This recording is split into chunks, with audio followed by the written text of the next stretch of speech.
मी doctor Priyanka Bhaskar Misal नुकत्याच लागलेल्या राज्यसेवा 2019 या निकालामधून माझी तहसीलदार या पदावरती निवड झालेली आहे।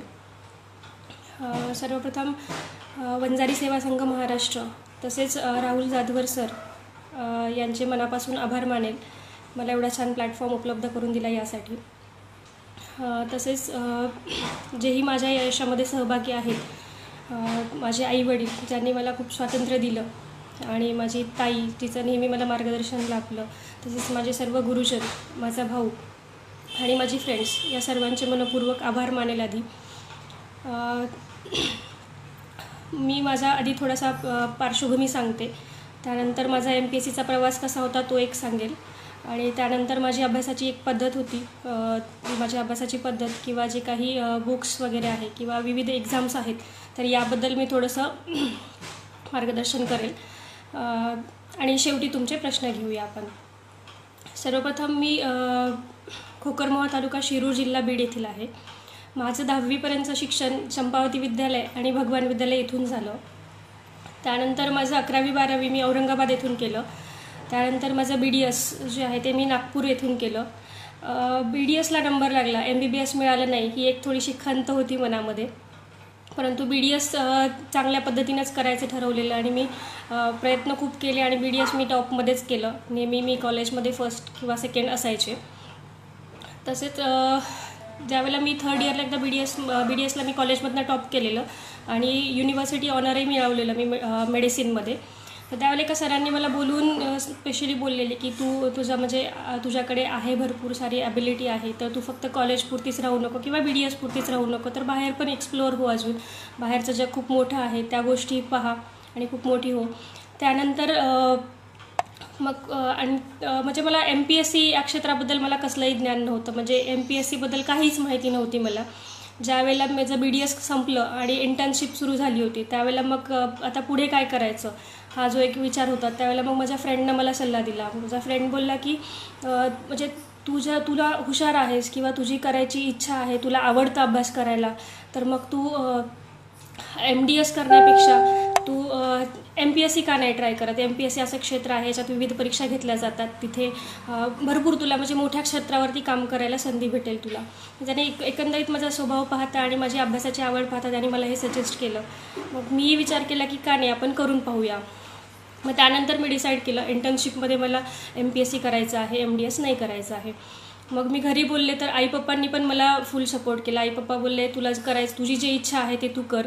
दीदी थोडीशी भीती वाटत होती दीदीला, कारण BDS चांगलं झालेलं होतं, तर तिला वाटत होते की MDS मला इझिली मिळेल तर MDS करावं, पण ती पण कन्व्हिन्स झाली की कर, बोलली तू प्रयत्न करायचे तर कर। मग क्लासेस जॉईन करायचे, तर MPSCबद्दल कसलीच आयडिया नव्हती। मग गुगलवर सर्च केलं, युनिक अकॅडमी आणि चाणक्य अकॅडमीबद्दल माहिती मिळाली। मग MPSCसाठी युनिक अकॅडमी जॉईन करायचं ठरवलं। मग युनिक अकॅडमी जॉईन केली। जवळपास 2015चं वर्ष माझं पूर्णतः मला सिलेबस समजण्यामध्ये किंवा कोणत्या विविध एक्झाम्स घेता आयोग हे समजण्यामध्येच माझं 2015चं वर्ष पूर्ण गेलं। काही प्रॉब्लेम्स येत गेली, पण आणि नेहमी क्लास जॉईन ज्यावेळेला केला त्यावेळेला अमोल घोडके सर जे होते तर त्यांनी एक सांगितलेलं की तुम्ही आधी एक बेसिक तुमचा स्टडी पूर्ण करून घ्या MPSCचा, की लाईक एक पूर्ण बेसिक स्टडी पूर्ण करण्यासाठी तुम्हाला 8 ते 9 महिन्याचा कालावधी लागतोच। ही माझी सर्वात मोठी चूक होती असं मला वाटते की मी येणारी हर एक्झामलाच फोकस करायचं ठरवलं रादर दॅन मी पूर्ण एक बेसिक स्टडी करून घेण्याऐवजी।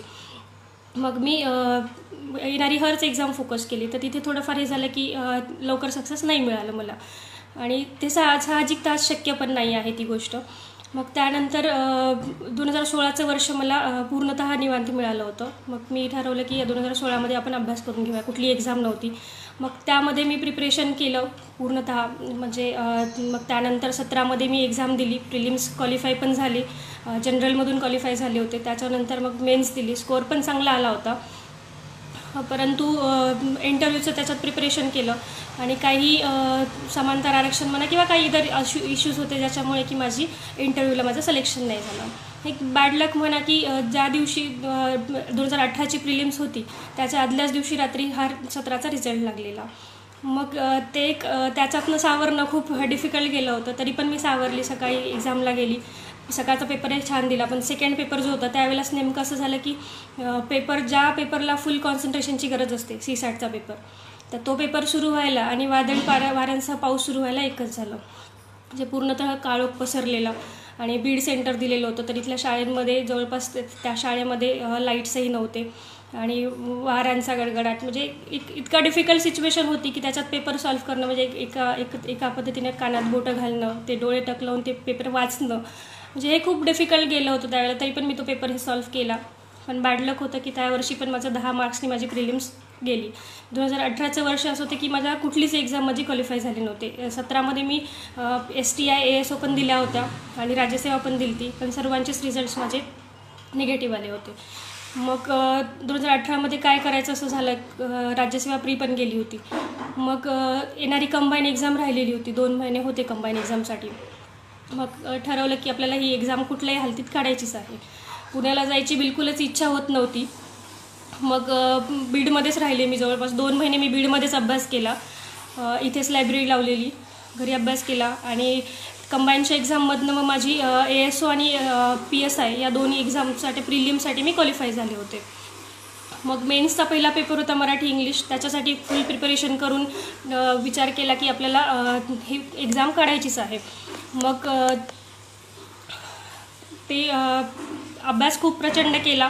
मराठी इंग्लिशचा स्कोअर पण खूप चांगला आला. जवळपास 100पैकी मला 81 मार्क्स होते मराठी इंग्लिशला, जो की एक चांगला स्कोअर मानला जातो. त्याच्यानंतर मग मराठी इंग्लिश झाल्यानंतर सेकंड पेपर होता. सेकंड पेपरसाठी 1 महिन्याचा अवधी होता. मग तोही पेपर आपल्याला काढायचाच होता, कारण दुसरी कुठलीच एक पोस्ट नव्हती किंवा काहीच नव्हतं, तर एक टेन्शन खूप होतं. मग त्याच्यासाठी खूप प्रिपरेशन केलं मी जवळपास. म्हणजे प्रॉब्लेम्स पण इतके येत गेले त्याच्यामध्ये की लाईक बॅकएकचा प्रॉब्लेम खूप मोठा चालू झालेला, मला मानेचा प्रॉब्लेम होता, मला बसता येत नसायचं, अर्धा तासापेक्षा जास्त बसता येत नसायचं. मग याच्यावरती पण म्हणजे दीदीचं नेहमी मला गायडन्स मिळत राहिलेलं. दीदी नेहमी सांगायचे की हे बघ, हे असे जे काही प्रॉब्लेम्स येत आहेत ते मुद्दाम तुला अडचणी फेस म्हणजे तू त्यांना फेस करतेस का की गिवअप करतेस तू, हे पाहण्यासाठीच तुला अशा अडचणी येत आहेत. देव पाहतोय तुझी परीक्षा चालू आहे की तू खरंच गिवअप करते का, तुला त्रास झाल्याच्या नंतर, ही तुझी परीक्षाच आहे, तर तू याला बळी पडू नको, तू तुझा अभ्यास करत राहा. तर मग मी विविध मार्गांनी अशा सिच्युएशनमध्ये पण म्हणजे मी लिटरली रडण्याची परिस्थिती माझ्यावरती होती. तरी पण मग मैत्रिणीला तिला वाचायला लावणं, मी ऐकणं किंवा व्हिडिओज पाहणं, ज्या रेकॉर्डिंग केलेल्या आहेत त्या ऐकून अभ्यास करणं, झोपून वाचणं, म्हणजे या पद्धतीनं मी केलं. तो 8 दिवसांचा संघर्ष तर खूप प्रचंड होता एक्झामच्या आधीचा. आणि निश्चितच ती मेहनत जास्त होती, त्याच्यामुळे त्याचा सक्सेस पण एवढ्या मोठ्या प्रमाणात मिळाला की मी राज्यामध्ये मुलींमधून प्रथम आली आणि ओव्हरऑल जनरल रँकमधून पण माझा 7th रँकनं मी ASO उत्तीर्ण केलेली. तर एक सांगायचं एवढाच उद्देश आहे की अडचणी खूप साऱ्या येतात, त्या अडचणींचा बाऊ नाही करायला हवा आपण. अडचणी त्या मुद्दाम येत आहेत आपल्याला आपली परीक्षा पाहण्यासाठीच. ह्या पद्धतीने जर आपण विचार केला आणि जर आपण त्याला सामोरं गेलो तर निश्चितच यश मिळतं. त्यानंतर मग ASOचा रिझल्ट आला. त्याच्यानंतर राज्यसेवा प्रिलिम्स होती 2019ची. मग काय करायचं, ASO जॉईनिंग पण आली होती. प्रिलिम्स तर झाली त्याच्यामध्ये. त्याच्यानंतर मेन्सला 1 महिना बाकी असताना ASOची जॉईनिंग आली होती. जलसंपदा डिपार्टमेंट भेटलेलं मला. मग ते टेन्शन होतं की मेन्सच्या समोर आपण जॉईन करायचं की नाही, पण विचार केला की नाही, आपण जॉईन करूया. माझं नशिबाने मला साथ द्यायला सुरू केलेली होती, त्याच्यामुळं मी जॉईनिंगला गेली मंत्रालयामध्ये. तर त्याच दिवशी म्हणजे लकीली डिपार्टमेंटमधले पण सर्व खूप समजून घेतलं त्यांनी सर्वांनी. मला लगेच लीव दिलेली 1 महिन्याची. मग त्याच्यानंतर मग माझं त्या प्रिपरेशन म्हणजे मी खूप फुल टाईम प्रिपरेशन केलं आणि मेन्स दिली. त्याच्यानंतर मी पुन्हा जॉईन केलं. मग मेन्सच्या नंतरही 3-4 महिन्याचा गॅप होता. मग जॉब करत करत इंटरव्ह्यू प्रिपरेशन चालू होतं माझं. त्याच्यानंतर म्हणजे सॅटर्डे संडेला मी पुण्याला जायचे, जे मॉक इंटरव्ह्यूज वगैरे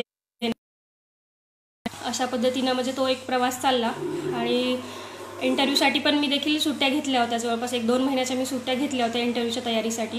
म्हणजे मी पूर्णतः आधी अशी होती की मला बाह्यज्ञान जास्त नसल्यासारखं असं मला वाटायचं की नाही आहे, मग आपल्याला तो अप्रोच नाही आहे, मग आपल्याला खूप सारी मेहनत घ्यावी लागणार आहे इंटरव्ह्यूसाठी. फर्स्ट टाईम असल्यामुळं मग मी त्याच्यावरती फुल प्रिपेअर करायचं म्हणजे ठरवलं होतं. आणि मला म्हणजे इंटरव्ह्यूसाठी पण खूप जणांचं गायडन्स लाभलं. खूप त्याच्यामध्ये मी स्वतःमध्ये खूप इम्प्रूव्हमेंट करायचा प्रयत्न केला इंटरव्ह्यूच्या दरम्यान देखील. एकंदरीत अशा पद्धतीनं माझा प्रवास होता आणि आता फायनली मला त्याच्यातनं सक्सेस मिळालेला आहे. तहसीलदार या पदावरती माझी निवड झालेली आहे. आता विविध एक्झाम्स बाबतीत सांगेल. राज्यसेवा म्हटलं तर फक्त राज्यसेवाची एक एक्झाम राहते, ज्याच्या अंतर्गत आपल्याला डेप्युटी कलेक्टर, तहसीलदार, deputy CEO, assistant sales tax inspector, ACST, त्यानंतर एक्साईज DYSP, एक्साईज SP अशा विविध पदांसाठी आपली निवड होते या एक्झामच्या माध्यमातून. तसेच कंबाईंड एक्झाम असते PSI, STI आणि ASOसाठी, ती एक एक्झाम आहे. किंवा एक्साईज PSIची एक वेगळी एक्झाम होते. टॅक्स असिस्टंट एक पद आहे, त्याची वेगळी एक्झाम होते. तसेच फॉरेस्टच्या एक्झाम्स असतात, RFO, ACF अशी पदं त्याच्यामधनं निवडली जातात. किंवा महिला बालकल्याण अधिकारी म्हणून ती एक पोस्ट असते. अशा विविध एक्झाम्स आहेत MPSCमध्ये पण. म्हणजे त्यानंतर माझ्या अभ्यासाची पद्धत किंवा दिनचर्या सांगेल. म्हणजे सकाळी उठल्यापासून माझा एक प्रॉब्लेम होता की मला सकाळी लवकर जाग येत नसायची. 6 वाजता उठून वगैरे 7 वाजता उठून माझ्याच्याने कधी अभ्यास झाला नाही. मग मला याही गोष्टीचं एक वाटायचं की आपण म्हणजे सगळे कसे 6लाच उठून एकदम रेग्युलरली फॉलो करतात, 6लाच उठतात, 7 वाजता लायब्ररीत जाऊन बसतात, किती रेग्युलरली अभ्यास करतो. आपलं तसं होत नाही. मग ह्याचं एक गोष्टीचं खूप टेन्शन यायचं मला. पण मग ज्यावेळेला मी सरांशी बोलले तर सरांनी एक सिंपल गोष्ट सांगितलेली की कोण किती वाजता उठतंय, किती वाजता जाऊन अभ्यास करतंय, किती तास अभ्यास करतंय हे इम्पॉर्टंट नाही आहे. माझे जीजू पण नेहमी मला सांगायचे की अभ्यास तू किती तास करते हे इम्पॉर्टंट नाही आहे. दिवसाचे 8 तास अभ्यास करण्यापेक्षा तू 5च तास कर, पण फुल कॉन्फिडन्सली खूप चांगल्या उत्साहामध्ये तो अभ्यास कर, ज्ञान घेण्यासाठी म्हणून अभ्यास कर. तर मग त्यावेळेला माझ्या डोक्यातनं हा एक विचार गेलेला की हां ठीक आहे की कंपल्सरी नाही आहे की म्हणजे कधी कधी गोष्टी वेगळ्या असतात, समोरचं पर्सनॅलिटी वेगळी असते, आपण वेगळे असतो. तर मग मी स्वतःला ॲक्सेप्ट केलं की नाही होत तर नाही होत.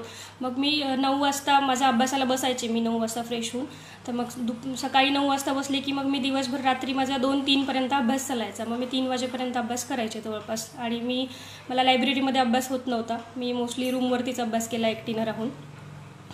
डिस्कशनचा फायदा खूप प्रचंड होतो MPSCमध्ये. फ्रेंड्स सर्कल तसं आपलं चांगलं असलं पाहिजे. त्यानंतर माझं पर्टिक्युलरली सांगेल की क्लासेसबद्दल असं काही प्रश्न असतो लोकांचा की क्लासेस लावलीच पाहिजे का, क्लासेस गरजेचीच आहेत का. तर हे सांगेल की ज्यांना मार्गदर्शन करणारं कोणी नाही आहे, जवळचं कोणी नाही आहे सांगणारं की प्रॉपर काय असते, सिलेबस कसा असतो, काय अभ्यास केला पाहिजे, कुठली बुक्स असतात, तर त्यांनी निश्चित लावायला पाहिजे क्लास. मला कसलीच आयडिया नव्हती, त्याच्यामुळे मला क्लासचा निश्चितच फायदा झाला. एक दिशा मिळण्यासाठी फायदा होतो. बाकी सेल्फ स्टडी करावा लागतो. Self study is more important. आणि काही पर्टिक्युलरली अवघड सब्जेक्ट असतात किंवा काही असतात की ज्याचं आपल्याला ज्ञान नसते, तर मग त्या आपण पर्टिक्युलर सब्जेक्टचा जर आपण क्लास लावला तरी पण तयारी होऊ शकते. लाईक मी मराठी आणि इंग्लिशसाठी मी क्लास जॉईन केला होता. त्यानंतर माझं असं एक होतं की अभ्यास करताना म्हणजे कंटिन्यू मी अभ्यासामध्येच होते. जवळपास 4-5 वर्ष मी ऑल सोशल मीडियापासून दूर होते. फेसबुक, व्हॉट्सअप किंवा फ्रेंड्स पण म्हणा, फ्रेंड्स पण भरपूर नाराज झालेले माझे. परंतु दीदी आणि फ्रेंड्स सांगायचे की नाही ठीक आहे आता नाराज आहेत, पण नंतर तुझं ज्यावेळेला सक्सेस मिळेल त्यावेळेला सगळे खुश होतील, काही प्रॉब्लेम नाही. मग ते एक गोष्ट सोडून दिली की ठीक आहे आपण त्यांना नंतर म्हणूया. अशा पद्धतीनं मी 4 वर्ष एकदम अलिप्तच होते जवळपास. फक्त आईसोबत, 1-2 ठरलेल्या मित्रांसोबत आणि भावासोबत आणि बहिणीसोबत यांच्याशीच माझं नेहमी म्हणजे चर्चा व्हायची किंवा फोनवरती बोलणं व्हायचं. ते पण मोस्टली जेवणाच्या टायमिंगमध्ये वगैरे किंवा कुठे येता जाता या ड्युरेशनमध्ये मी बोलायचे फोनवरती. म्हणजे पुरेपूर प्रॉपर त्या टाईमचा युटिलायझेशन आपण करून घेतला पाहिजे जेव्हा आपण अभ्यासाच्या याच्यामध्ये आहोत. तसेच अभ्यासाची स्ट्रॅटर्जी म्हणाल तर अभ्यास म्हणजे पुस्तक घेतलं आणि ते वाचत बसणं याला अभ्यास नाही म्हणत आपण. किंवा एक पुस्तक घेणं आणि 8-8 घंटे आपण वाचतोय किंवा 12-12 घंटे मी अभ्यास करते ह्याला अभ्यास नाही म्हणत आपण.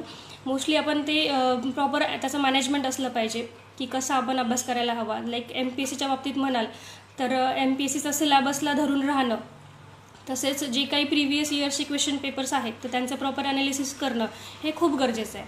म्हणजे 100% जो स्टडी आहे त्यातला आपण मी म्हणू शकते की 60% याला आपण वेटेज देऊ शकतो की जे क्वेश्चन पेपर ॲनालिसिस आणि सिलेबस हे खूप जास्त गरजेचं आहे. प्रिव्हियस इयर्सचे क्वेश्चन्स पाहणं, त्याच्यातनं एक आयोगाचा कल आपल्याला कळून येतो की कशा पद्धतीचे प्रश्न विचारले जातात, कुठे फिरवलं जातं आपल्याला. मग हे एक त्यांची आपल्याला आयडिया येऊन जाते त्याच्यावरनं. एकंदरीतच प्लस मला नोट्स काढायची सवय होती. मी वाचता माझ्या रनिंग नोट्स देखील असायच्या. म्हणजे त्याच्यात मग आपण हे नाही पाहिलं पाहिजे की आपण वेगवेगळे पेन यूज करतोय का किंवा आपण छान हँडरायटिंग काढतोय का. जसं असेल तसं शॉर्टली आपल्या हातात एक जस्ट पेज असायचं माझ्या हातामध्ये आणि मी रनिंग नोट्स काढायचे, पॉईंट्स काढायचे. मग ते एक्झामच्या आधी रिवाईज करायला त्याचा खूप बेनिफिट व्हायचा. म्हणजे ते इझिली ते रिवाईज होऊन जायचं. तसेच वेळ आपला पूर्णतः वेळ उपयोगाला यावा यासाठी एक मी म्हणजे मला ताईने सांगितलेली ही एक आयडिया की जे काही फॅक्च्युअल डाटा आहे, जो पाठच करायचा आहे आपल्याला, जो कुठेही विचारणारच आहे, तर असा डाटा आपण मग तो पाठ लक्षातच ठेवला पाहिजे. मग त्याच्यासाठी मी जो फॅक्च्युअल डाटा आहे तो रेकॉर्ड करायचे मोबाईलमध्ये आणि मग तो येता जाता जेवताना कुठेही मी तो रिपीटेडली ऐकत चालायचे, ज्याच्याकरून ते वारंवार माझ्या कानावर पडून मग ते माझ्या म्हणजे लक्षात राहिलेल्या होत्या गोष्टी. तर रेकॉर्डिंग हा एक बेस्ट ऑप्शन आहे, ज्याचा म्हणजे टाईमचा आपण पुरेपूर फायदा घेऊ शकतो रेकॉर्डिंगच्या माध्यमातून.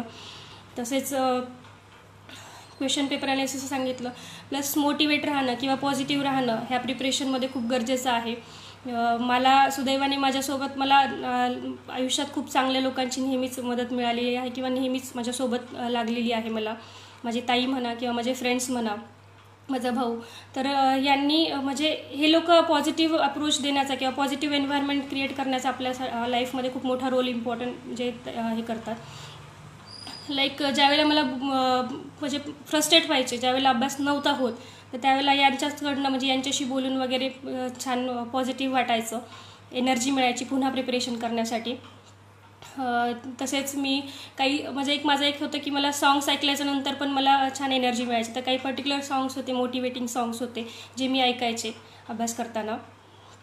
लाईक दंगलमधलं सॉन्ग असेल किंवा जिदी दिल सॉन्ग असेल किंवा असे म्हणजे काही होते की त्याच्याने मला एनर्जी मिळायची, म्हणजे मी कधी डिमोटिवेट झाले नाही किंवा मला जास्त फ्रस्ट्रेशन वगैरे आलं नाही. तर एकंदरीतच अशा पद्धतीनं म्हणजे माझा एक अभ्यासाचा राहिला होता हा. प्रॉब्लेम्स प्रत्येकाला येतात, प्रॉब्लेम्स फेस करायला हवेत आपण. तसेच बुक्स वगैरे विचाराल तर बुक्सच्या बाबतीत सांगेल, पर्टिक्युलरली जास्त बुक्स वाचण्यापेक्षा म्हणजे जास्त एका सब्जेक्टसाठी जास्त बुक रेफर करण्यापेक्षा आपण जर लिमिटेड बुक्स ठेवले आणि तीच जर वारंवार आपण वापरली तर निश्चितच फायदा खूप जास्त होतो. माझे जवळपास 2 वर्ष म्हणजे मला 2 वर्ष सुरुवातीचे बुक्सच माहीत नव्हते की कुठली चांगली बुक्स आहेत. म्हणजे मी वाचली, बुक्स होती ती चांगलीच होती निश्चित बुक, परंतु त्यापेक्षाही चांगली बुक्स मार्केटमध्ये अवेलेबल होती हे 2 वर्षानंतर कळालेलं मला. थोडासा त्यात वेळ गेलेला माझा. आपण पर्टिक्युलरली बुक लिस्ट मी माझी ज्यांना हवी आहे त्यांना मी देईल. इथे आता बुक्स डिस्कस करणं योग्य नाही वाटत आहे. त्यानंतर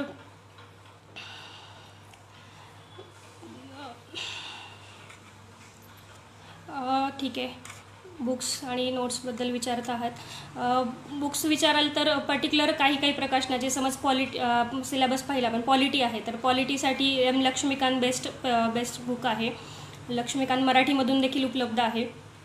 तसेच अभयसिंग मोहिते सरांचं एक पुस्तक मार्केटमध्ये उपलब्ध आहे जे मला प्रचंड आवडायचं. पुस्तक खूप छान आहे, ते नक्की वापरावं. नोट्स स्वरूपात पुस्तक आहे. तसेच जिओग्राफीसाठी म्हणाल तर मग सौदी सरांचं पुस्तक बेस्ट आहे किंवा सुमन सोळंकी सरांचं ही बुक खूप चांगलं आहे. आणि जे स्टेट बुक्स म्हणतो आपण तर सायन्स, जिओग्राफी आणि हिस्ट्री या 3 विषयासाठी स्टेट बुक्स कंपल्सरी म्हणजे इम्पॉर्टंट आहेतच आणि ते वापरायलाच हवेत.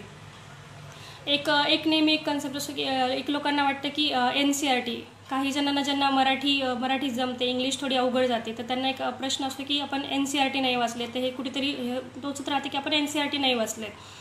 तर मी सांगेल की मलाही हे 4-5 वर्ष असं वाटायचं की यार आपण NCERT नाही वाचले आहेत, आपण NCERT वाचायला हवेत, परंतु तेवढं म्हणजे मराठीतनं प्रिपरेशन केल्यामुळे इंग्लिश असं वाटायचं की वर्ड्स वगैरे डिफरंट ठरतील.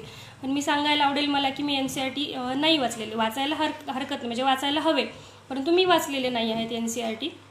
मी स्टेट बुक्स वाचलेली आणि त्यानंतर जी रेफरन्स बुक्स आहेत तर मी ऑलमोस्ट मला बुक्स माहीत नसल्यामुळे सर्वच बुक्स माझ्या हाताखालून गेलेली आहेत जवळपास 10 वेळेस तरी. परंतु पर्टिक्युलर काही चांगली बुक्स आहेत ती आपण वापरायला हवी. त्यानंतर आपले आपण गाईड ठरवायला हवे, काही मार्गदर्शक ठरवायला हवे ज्यांचं आपण नेहमी मार्गदर्शन घ्यावं. जसे मी ठरवलेले होते, माझे प्रवीण चव्हाण सर होते, मी त्यांच्याकडनं नेहमी मार्गदर्शन घ्यायचे. तसेच नारायण मिसाळ म्हणून भैया आहेत माझे डेप्युटी CEO, तर त्यांच्याकडनंही मी नेहमी मार्गदर्शन घ्यायचे. मग हे 2 सोर्सेस कन्फर्म असल्यामुळं मग मी बाकी एवढं भरकटली नाही. तसेच अजून एक चांगली अपॉर्च्युनिटी सांगेल विद्यार्थ्यांसाठी की जे युनिव्हर्सिटीज असतात, युनिव्हर्सिटीजमध्ये स्पर्धा परीक्षा केंद्र असतं. तर ते एक एक्झाम कंडक्ट करतात, जशी MPSC आणि UPSCची एक्झाम असते तशीच एक्झाम कंडक्ट करतात. आणि त्या माध्यमातून मग जर आपण त्यांची एक्झाम क्वालिफाय केली तर मग आपल्याला तिथे फ्री ऑफ म्हणजे फ्रीली आपले क्लासेस म्हणा किंवा राहण्याची सोय, लायब्ररी, बुक्स, ह्या सगळ्या गोष्टी आपल्याला फ्री ऑफ कॉस्ट मिळतात तिथे. हा एक लाईफमधला माझा खूप चांगला पॉईंट ठरलेला की ज्यावेळेला माझं 2018मध्ये मी फुल माझ्या सगळ्याच एक्झाम्स गेल्या होत्या, तर त्याच वेळेला नेमकं मी CECची एक्झाम दिलेली, कॉम्पिटेटिव्ह एक्झाम सेंटर पुणे युनिव्हर्सिटीची. तर ती क्वालिफाय केलेली. तर मग तिथे गेली तर मग एकदमच पूर्ण छान एन्व्हायरमेंट भेटलं. सायलेंट एन्व्हायरमेंट होतं, पूर्ण शांतता होती, खूप चांगलं एन्व्हायरमेंट होतं. तिथल्या क्लासेसचा पण मला प्रचंड फायदा झाला. तिथली लायब्ररी म्हणा किंवा तिथलं फ्रेंड सर्कल एवढं छान भेटलं मला तिथे गेल्याच्यानंतर की पूर्ण सर्वांमध्येच फुल हेल्दी कॉम्पिटिशन होती. सगळेच जणांनी खूप चांगला अभ्यास केलेला. तर हे एक चांगली अपॉर्च्युनिटी आहे. हे माहीत नसते आपल्याला की असे कॉम्पिटेटिव्ह एक्झाम सेंटर्स आहेत प्रत्येक युनिव्हर्सिटीमध्ये जे की एक्झाम कंडक्ट करतात आणि आपलं फ्री ऑफ कॉस्ट इथे सगळ्या गोष्टी होतात. तसंच सारथी आहे किंवा बार्टी आहे. याच पद्धतीनं मला वाटतं महात्मा ज्योती पण आहे वंजारी विद्यार्थ्यांसाठी.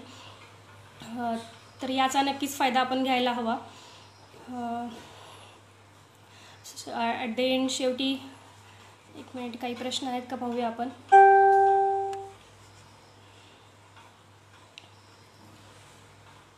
लक्ष्मीकांत इंग्लिश वापरावे की मराठी? मराठी वापरलं तरी काही हरकत नाही आहे.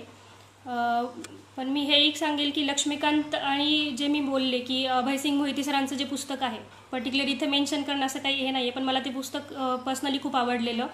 तर त्या पुस्तकामध्ये देखील ऑलमोस्ट लक्ष्मीकांत जे आहे तर तेच नोट स्वरूपात घेतलेलं आहे. फक्त काही थोडाफार 10% पार्ट म्हणू शकतो आपण की जो नाही आहे, तर तो आपण बुकवरती उतरवायला हवा. मी केलेलं माझ्या एकाच पुस्तकामध्ये, मी बाकीच्या पुस्तकांच्या पण मी काही नोट्स स्वरूपामध्ये उपलब्ध केल्या होत्या गोष्टी. 4-5 पुस्तकं ठेवण्यापेक्षा एकच बुक ठेवायचं आणि रेफरन्स बुक आपण वाचून त्याच्यामधले जे वेगळे पॉईंट्स आहेत तर ते आपण एका पुस्तकावरती मांडून घेऊ शकतो. त्यानंतर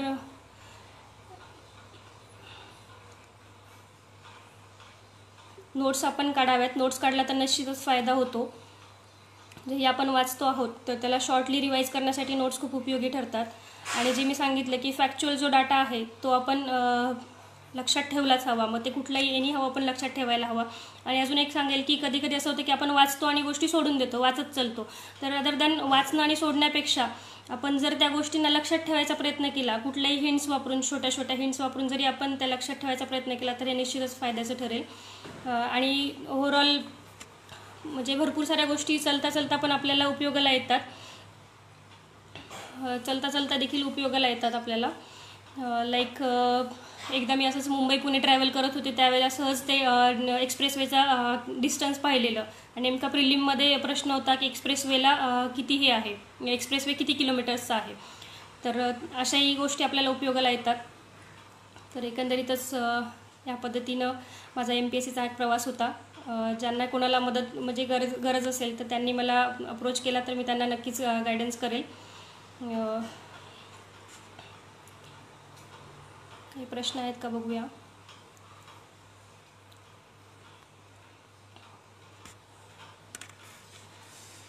ठीक आहे, चालेल, आपण थांबूया इथेच. थँक्यू.